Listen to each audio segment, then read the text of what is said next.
আজকে আমার বার্থডে, তোমরা সবাই কমেন্ট বক্সে আমাকে উইশ করবে। আর এই যে হচ্ছে ওর খাওয়া দাওয়ার পর্ব। বলো মেনু বলো কি কি আছে। এখান থেকে শুরু করো, মাঝখান থেকে। আজকে হচ্ছে নিরামিষ, যেহেতু শিবরাত্রি, তো ও হচ্ছে শিবরাত্রিতে জন্ম হয়েছে, তাই হচ্ছে নিরামিষ খাবার দাবার। বলো মেনু বলো।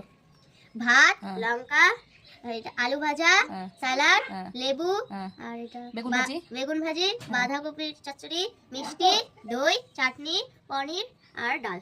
আর হচ্ছে শাক ভাজা। ভাঙা যায়। এই যে দাদা বেগুন ভাজা নেওয়ার জন্য কিরকম হচ্ছে আশীর্বাদের হচ্ছে মা। এই যে হচ্ছে মেয়ের পিসি। না তুমি আরেকটা মুখে দাও।